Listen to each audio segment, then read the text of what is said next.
around affordable housing is that approximately 36% of our lowest income residents in Kansas City find themselves cost burdened with their housing costs. So I want you to think about that as you're responding to the questions. And so one of the main questions is, what can be done to prevent low-income residents from being priced out of their own neighborhoods as we're doing all of the economic development and so forth?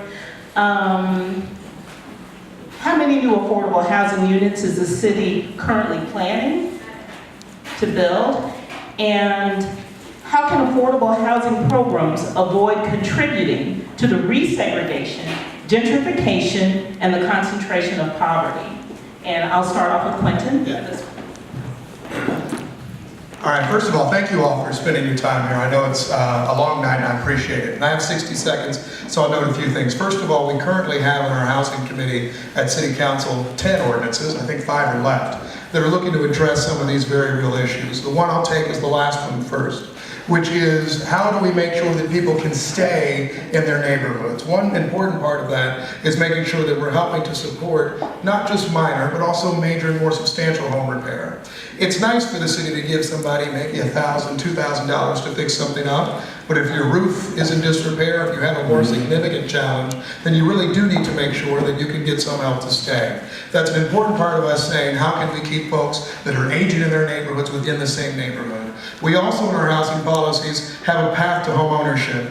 There are so many people that live in my district, the 3rd district, or the 5th district, that are renting right now, but are at a rental rate that is actually more than what they would be paying for a mortgage, but there are credit issues relating to it. What can we do to help fill that gap? And that's what we're trying to do to make sure that those who know neighborhoods can stay in neighborhoods. Housing, I'm running out of time, or I'm out of it, is a key and important issue. We're addressing it now, but the next mayor has to make sure that our answer is not demolishing neighborhoods, it's keeping them and making sure we're doing infill development and addressing vacancy. Thank you.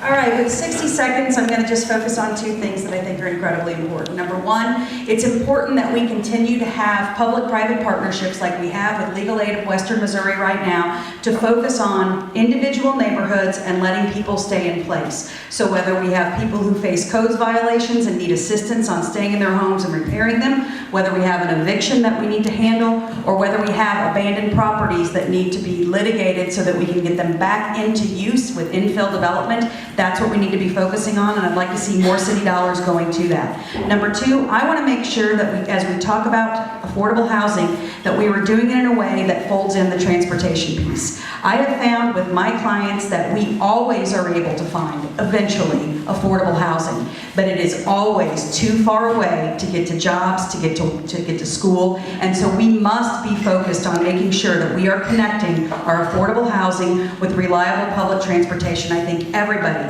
should be a 15-minute wait from a public transit line that doesn't require you 10 different transfers to get to your job. Again, my name is Phil Glenn, and I've told you a lot tonight about my business. We built hundreds of millions of dollars worth of affordable housing coast to coast. This is what I do.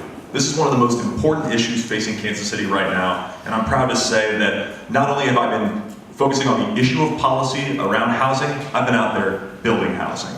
In order to do it, we have to start with the end in mind. We can't just focus on a number of units we have to build. The question we have to ask is, how can we build a unit so that the family that moves in is not paying more than 30% of their income in rent? Today, 47% of Kansas Cityans rent their home, about half. 49% of that group is paying more than 30% of their income in rent.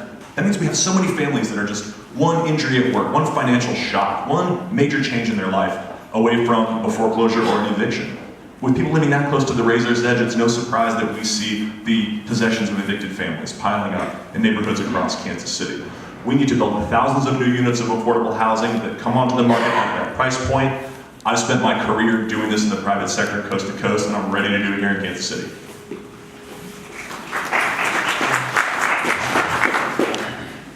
As my good friend Evie Craig in the back always says, housing first. Because if people have stable housing, we can deal with the student mobility issue that we deal with in our Kansas City public schools, the Hickory Mill schools, and Center School District is working on that issue right now. If we have stable and affordable housing for families, we're able to stabilize neighborhoods, particularly when you have ownership opportunities. Because when you talk about high crime communities, most of the time when the residents drop below 50% owner occupied, crime goes through the roof. And so we have to begin to put programs and processes in place that encourage more opportunities for ownership and for stability. When you look at the city's general fund, it does not reflect that as our priority. It does not. And we currently have a measure that is going to use our spending authority for economic development for another use that's not necessarily a city priority, where housing is. And so we have a lot of work to do on this front. But more importantly, we have the ability to do something this year in this year's budget. Last year, we cut CDBG allocations for minor home repair that goes to seniors and low-income persons to do home repair, the roof, the furnace, all those things that the banks won't lend for. But my plan includes using opportunity funds and opportunity zones to be able to increase and encourage investors to address the gap, the shortage of 5,000 affordable units in the city. Thank you.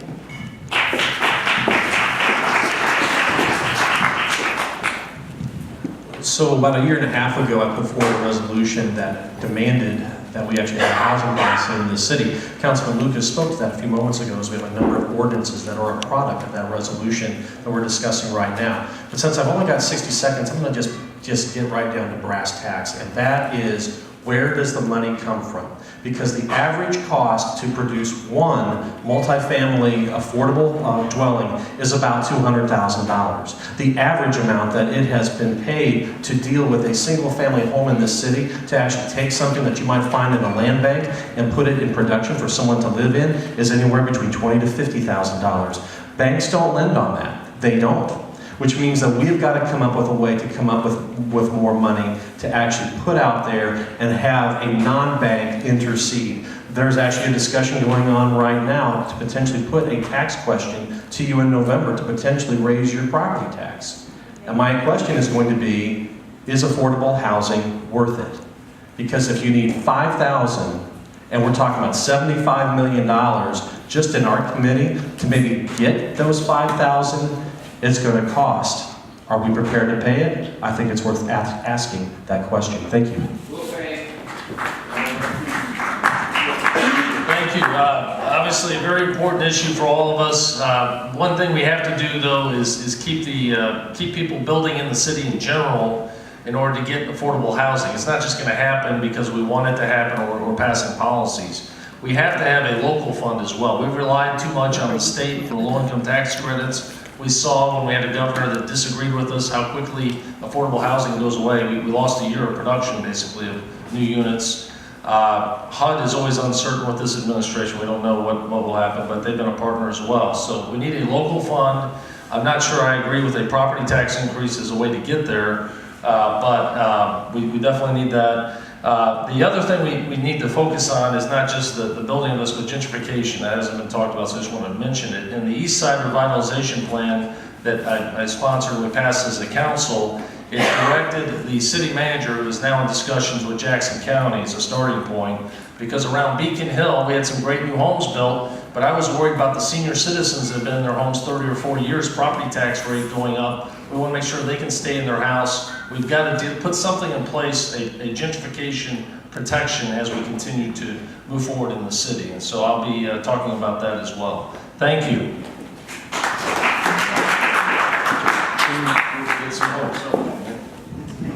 So let me give credit where credit is due, and that is to Councilmember Lucas, who has really been leading this conversation on the City Council about this. As he talked about with the number of ordinances, he's someone that will throw something out there and try to figure out if it sticks and play a game of whack-a-mole as much as he can.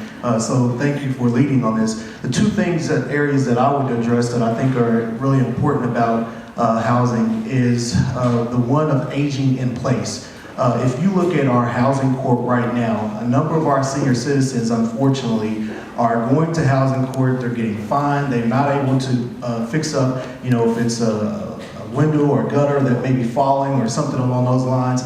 And if many seniors are like my grandmother, who wants to be able to stay in her home. She doesn't want to leave out of the neighborhood, she wants to stay there and age in place. The other piece of this is, I think that when you talk about as well, is just how do we have the household affordability to ensure that every single person, if you're in a multi-family with a mom and a father, that you're able to also have that piece of this that we have to be able to address as well. This is a large issue that we need to not just provide lip service, but be able to have real housing to people in our community.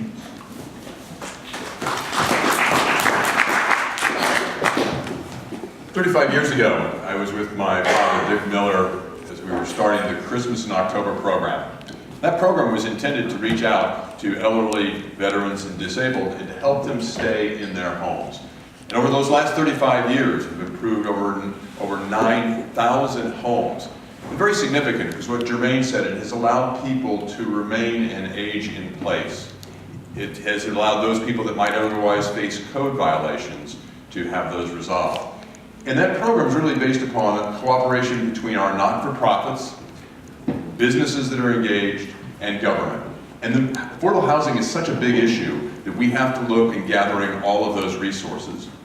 And we also have to continue to empower the organizations that are already working. So I've been around and I've talked to, to the West Side, to the housing, Northland neighborhoods, Ivanhoe. We need to continue to empower them, and we need to look for ways for public-private partnerships to address this very important issue, and make certain if it's incentivized by the city, that we're making certain that there's an affordable housing component to it. Thanks.